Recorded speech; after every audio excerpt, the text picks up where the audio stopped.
In this lesson, we're going to turn our attention to the elements of the pentad.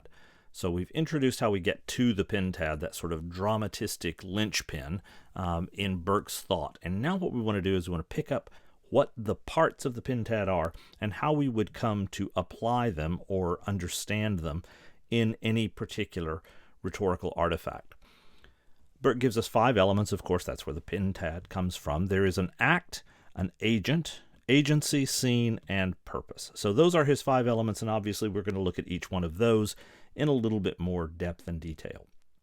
When we talk about the act, essentially the key thing to remember with regard to the act is that in an act you're thinking about what is taking place. What's happening here in thought or in deed. It could be, for example, an event that is taking place. It might be a change that someone is going through inside their own mind. It could be a set of thoughts, or it could be some kind of, internal state of sorrow or grief or joy. Any of these can be the act, but the act is central. It's the linchpin. It's the thing that we start with, and every other aspect of the pentad gets interpreted in light of the act. What happens, what's taking place in thought or in deed. Now, once we know what is taking place, we can go on to those other elements, and the important, crucial thing is that as we pick up all these other elements here, we want to make sure we are looking at one drama, one story. That means the agent, the agency, the scene, the purpose, they all have to be consistent with the act, with what is happening inside this message. Now, it's also important to remember that as we assign the elements of the pentad, we are not thinking here outside of the message of the artifact. We're not going meta. We're staying inside the artifact. So, for example, if I open it up and there's a car commercial, all right, the act is not a car commercial. I mean, you can do that, right? The car commercial. Somebody's trying to sell me a car. That's the act here. Well, you can do that, but that's not going to get you very far. Rather, what Burke wants you to understand is that in every rhetorical artifact, you are presented with some kind of drama, some kind of story, and you want to see the story that the artifact is telling you. You understand that story by first and foremost going to the action. See what happened. If you've ever learned a foreign language, you know perfectly well what you get harped on over and over again when you're trying to learn to translate is start with the verb, start with the verb, start with the verb. Always you start with the verb. In this case, you start with the act, with what it is that is taking place here, the deed that is done or the transition of thought. All of that is where we start. Now, once we have an act defined for us, we move on to a second aspect of the pentad, and that is the agent. Basically, the agent is the one who is doing that action.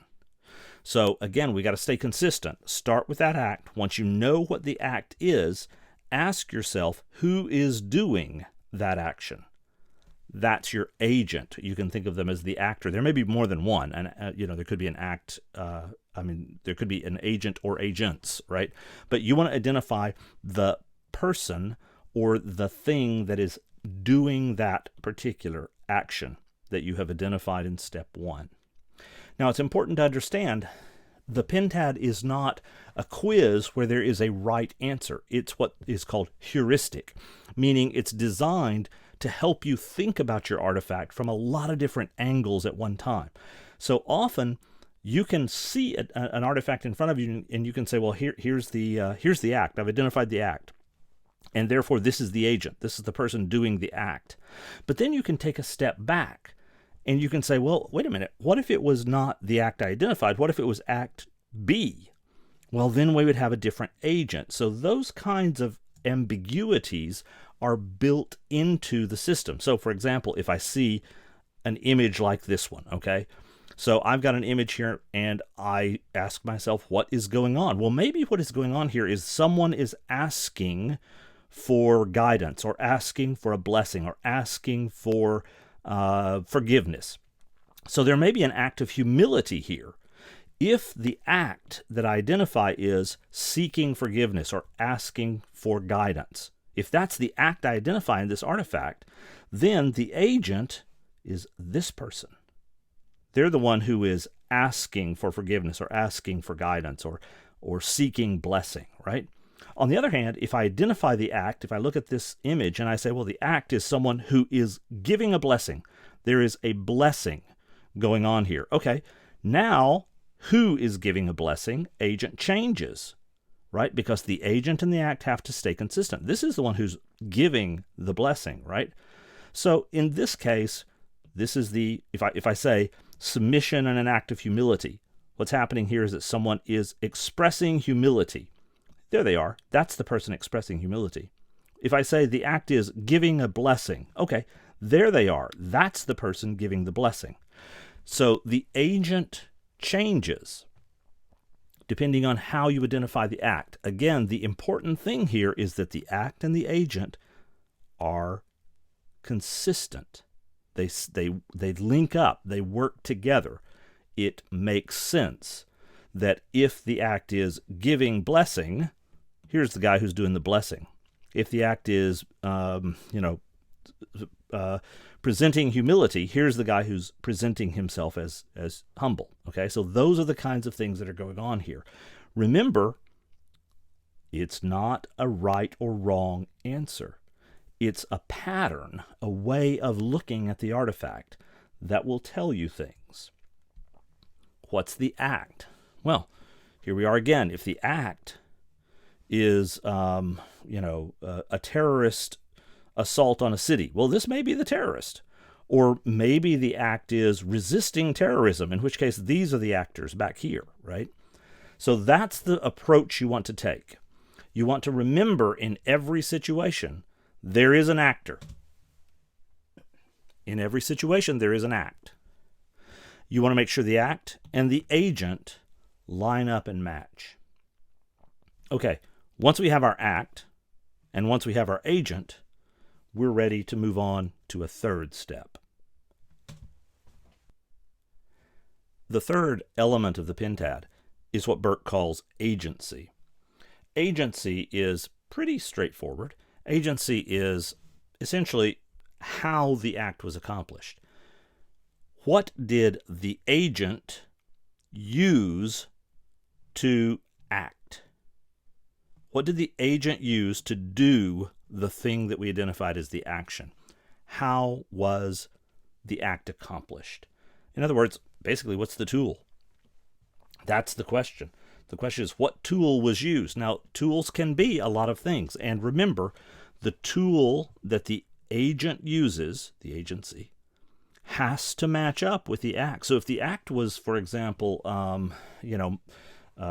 manipulating somebody, if that was the goal, well, then you might end up with, the agency being deception, where things look like they're one way, but they're actually another. Or maybe the agency was, manipulation. That's a possibility too. Now, those are negative agencies. You could have positive agencies as well, right? Encouragement or praise, that sort of thing. All of that would work. But again, act, agent, and agency have to be part of one drama, and they have to make sense. They have to go together. The agent has to use the right tool to create the act. You cannot say the act here is building a car, and the agent is the agent is a robot on Mars, and the agency is mind control. There's no drama here. There's no story here, right? These aren't the kinds of things that tie together. So in essence, when we talk about agency, we're talking about the reasonable means that the agent used to do the act. This specific act is part of the drama I'm looking at. That act was done by this agent, and the agent did it using these tools. That's the goal. If that's 3, well, then our fourth one is called scene. Scene is the background. It's the setting in which the act occurs. It's the placement of the act. it tells us, if you wish to, the sort of when and where maybe. But the idea here is that the scene creates that sense of context, if you will. Now, don't confuse it with context of the artifact, where the artifact was published and that sort of thing that we talked about when we talk about describing your artifact. This is a different kind of context. This gives us a space in which we are to think about the action that was done by this person with these tools. Okay, that's what the scene is. It's the backdrop. I look at this image here, and immediately what comes to my mind is a well-to-do businessman. All right, I'm looking at a businessman desk here, right?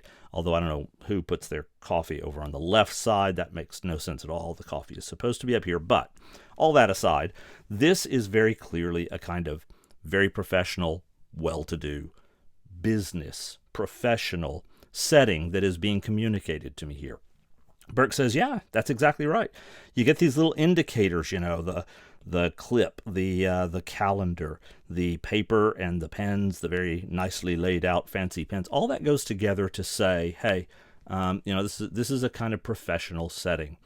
All right, that's, Burke says, yes, the pieces that are around here tell you how you're going to think about other things that are going on. The scene for Burke is, in essence, he wants you to think of scene as a sort of setting, the scenery, literally, that goes onto a stage. Remember, he's drawing so much of this from his time as a critic of drama, and he's saying, hey, a place, time, way to understand or interpret something that's given to you in the stage scenery, and that's what you look for in the artifact. Inside the artifact. Not outside the artifact, inside the artifact's own story and drama, there are cues as to how you're supposed to understand and think about this. That's what Burke means when he talks about the scene. The scene, you also need to remember, could be as generic and as general as a sort of ambience. There could be chaos, or there could be the scene that might be communicated might be one of tension or pressure or danger, protest. So scene can be a very specific kind of time, place, or it can be even a sort of generic sense of the ambience, the atmosphere, the feeling in which this message wants you to understand all the other aspects of what's going on. So those are the elements of scene, and that brings us to purpose. Purpose is really important that we hold in mind. This idea is not anybody's motive. The purpose is kind of different. Okay, motive is what comes later when we do some other things. But right now, purpose we have to think about in a very, very specific way. Purpose asks the question, again, act. Everything comes from the act. What was this act for? What was this act supposed to accomplish? What was the goal of the act? That's the question. What was the goal of this particular act? Maybe the act was done in order to, win an Olympic medal. Maybe that was the goal. Maybe the goal of the act was to get rich and make tons of money. Or maybe the goal of the act was actually to cause somebody else trouble, to make them poor, right? To cause stress and get back at somebody else. It could be retaliation. So all of these could be the purpose of a specific act. Burke says, think and make sure that you are looking at a single drama where the act tells us the crucial element, the agent tells us who's doing it, the agency tells us how the agent did the act, the scene tells us the ambience, the background, the context of how the agent did the act, and the purpose tells us what that act was for. What was it supposed to accomplish? Those are the elements of the Pentad. Those are the 5 steps. The act, what's taking place here? Agent, who's doing that? Agency, how are they accomplishing the act or trying to accomplish the act? Scene, what's the background, the setting in which all of this happened, and the purpose. What was the goal? What was this supposed to accomplish? All right, if those are the 5 elements, Burke says you take those to any rhetorical artifact, and you can learn some really fascinating things. So let's try our hand really quickly at 1. When we take a look at this particular artifact right here, what we are looking at is, in fact, the cover of a New Yorker magazine from a couple of years ago. We very quickly can understand and absorb the general sense of what's going on here. So we start by asking, what is the act? What's happening here? Well, okay, we see that the party is in full swing, but we also see over here this character is looking, down. And look what we've got down here in the corner.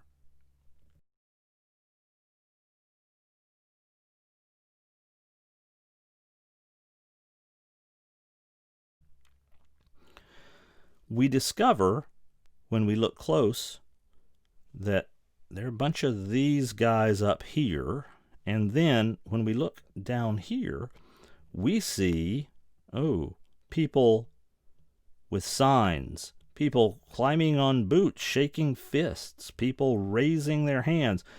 And we suddenly realize this polka dot carpet that all the big rich guys up here are standing on, that polka dotted carpet, those are the heads of people who, when we look right here at the corner, are just beginning to rise up, shout, get attention drawn to themselves. They're just starting to get noticed. So now we have an act. When I look at this artifact, what I see is a bunch of rich guys up here, and they're just starting to notice something going on down here. Getting noticed. That's what's going on. These people down here, they're just now getting noticed. So that raises a really good question. Wait, we've got the act, getting noticed. We see immediately, who is it that's getting noticed? I see. It's the little people. The little people that are down here under the feet of these big, rich, fat cats. They're the ones who are getting noticed. Now let's ask the next question. How are they getting noticed? So now we have an act. That act is getting noticed. That raises the question, who's getting noticed? The little people. The little people that are getting trodden underfoot. Great. How are they getting noticed? Well, when we zero in, we see the protests, we see the signs, we see the shaking fists. I get it. All right. They're getting noticed by annoying, by protesting, by demanding the rich, fat cats. That's what's happening. The agency is annoyance, protest. We see it in their actions. We see it how they're shaking, how they're shaking their fists, how they're hitting the shoe. They're basically annoying this person up here just enough where they have to look down and say, what is that? That's the scene. That's the agency. And that brings us to the scene. Now we say, we've got an act. The act is about getting noticed. We see then, as soon as we know what the act is, we just ask ourselves, who is it? Who is it that's getting noticed? Who is it doing that getting noticed thing? Little people, the nobodies. Really? How then? How are they getting noticed? They're annoying the rich people. They're protesting. They're screaming. They're yelling. They're making demands. Hey, where is all this happening? Where is all of this taking place? Well, look at it over here. Overall, when we give our attention to this, we say, it's taking place in some big fat cat party. That's where it's taking place. It's taking place in a world of luxury and excess. And everybody's got their champagne flutes here. They're laughing. They're smoking their big cigars, which they lit by burning a $100 bill. They're all grinning. Everybody is, this is definitely, everybody is one of the fat cats, the important people, the big people, all right? Like literally big. Look at them, So the big fat cats.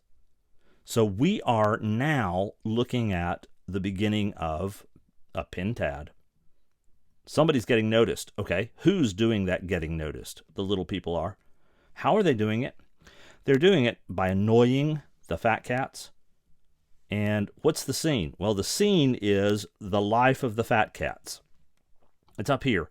It's this luxury, this excessiveness, this ongoing party where the small people aren't even noticed. It's the world of excessive self-indulgence. That's where the scene is. To what end?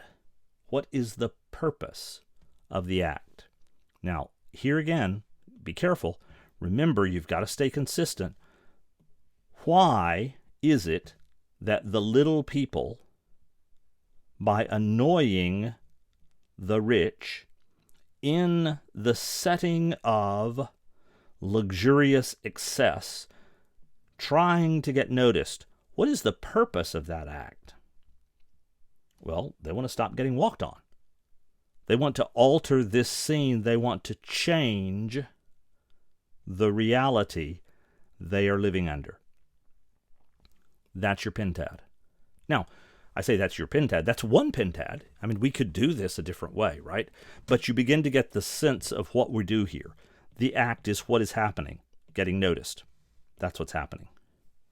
Agent, who is doing that act? Who is doing the getting noticed? The little people.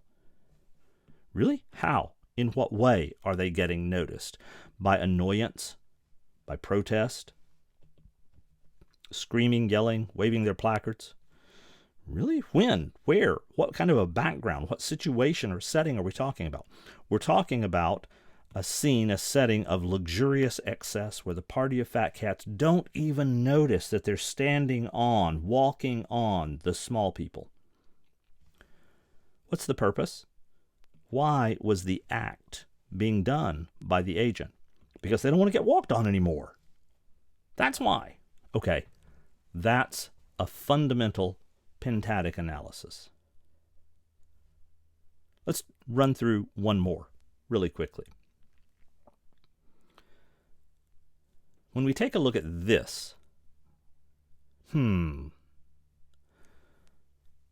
do you think the act is here? Now be careful. Remember, this is one of those situations where the act is not selling perfume. Now, we all know when I look at this, I'm looking at a situation where they want me to go out and buy perfume. Okay, great. But I want you to stay inside the frame. What is the act that is happening inside here, in the drama that this artifact asks me to experience or understand? What is it that's happening? Well, this is an act of surrender. It's an act of seduction. If we look very carefully, we'll notice, wow, this guy's wearing, this is a tuxedo, right? Look at that lapel there. The collar, yeah, this is a tuxedo, and it was a tuxedo until somebody's been taking it apart there. We assume that somebody was this beautiful woman up here, right? She is in clearly an evening dress, so this is a very formal situation, and they are clearly involved in an act of seduction. Surrender. They both want to be there. They're both happy in this moment. There you are. That's it. We can do that. Act. Simple. It's an act of surrender. It's an act of seduction. Who then is seducing and surrendering? Who's doing this act of seduction and surrendering? Who is accomplishing the act? Oh, they are. That's who's accomplishing it. The beautiful people are doing it. That's what's happening. Wow. They are having this intimate, private moment here, well, at least intimate moment here, of seduction and surrender. The beautiful people are doing that. That raises the question of how? How did they get to this place where they are having this perfect moment of intimate quietude with one another? Well, the answer is the perfume. That's how it happened. Now we're getting somewhere. The act is seduction and surrender. Okay, who is seducing and surrendering? Beautiful people are seducing and surrendering. How are they doing that? Oh, they have the magic perfume. That's how they do it. This is the agency that is making this happen. The secret code of women. That's the name of the perfume. All right, Armani Code. The secret code of women. All right, so there it is. It opens the secrets and allows you to become intimate with one another through seduction and surrender. That's what's going on here. What's our scene? What's the context of all of this? Now, that's really interesting because when we look at this, we have what are clearly these kind of city lights out here. They're probably up on some balcony in some very fancy penthouse somewhere, or who knows. But we do know this. One of the things that we can say is this is a black and white photo. Now, why? Why is that black and white? Well, because it creates this sense that this is an open. You are able to interpret this. You are able to make of this scene whatever you will. It's inviting you into a sense of this being anywhere. That's why there's so little to describe it, so little to define the setting. It's black and white, and there's no real defined anything in here other than the lovers. Okay, so, and the perfume, right? So that's what you've got. So now, this could be anywhere. This could be any time. This could be you tonight. That's the scene. That scene that you're being invited into is a blank slate. You can make it happen anywhere you want, okay? Now, what's the purpose? What is the purpose of this act? What's it supposed to accomplish? We know what's going on here now. We know that there is seduction and surrender. These are people who are willingly engaged in seductive, lovely, beautiful behaviors. Who's doing it? The beautiful people. How are they pulling that off? Because they know how to wear perfume. And where is it happening? Anywhere you want. What's the purpose of the act? Oh, well, the purpose of the act is romance, intimacy. The whole reason that they are surrendering to one another here is because they are in love and they are expecting a lovely, romantic, intimate evening together. There you have it. Once again, that's how it's laid out. Now, is that the only way to read this artifact? No, we could change the artifact we could change the Pentad. We could change our understanding. Remember the Pentad, these 5 elements, they're heuristic. You could simply shuffle them and come up with something else. But that's one reading that we've got here. The Pentad is designed to give us a sense of the drama that we're being invited to experience. That's its point. That's what the Pentad is doing. The Pentad shows us the elements of the drama, the act and agent, the agency and scene, and the purpose of that action. All of that tied together in one single story that we see presented to us. That's what the Pentad gives us. It shows us part of what is happening in the drama. Now, once we have been shown things by the Pentad, that is hardly the end, Burke says. In fact, that's kind of just getting you warmed up good, because you have to interpret what the Pentad has shown you. So the Pentad has given you these elements to understand. It's shown you what act was present. It has shown you who was doing that act. It has shown you the tools that were used to bring that act about. It has shown you the when and where, the sort of setting and ambience under which this act occurred. And it's revealed to you the purpose that the act has. Now you've got to interpret what that Pentad has shown you.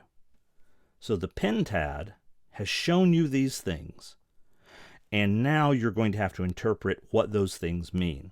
And Burke has a system for that interpretation. It's called pentadic ratios.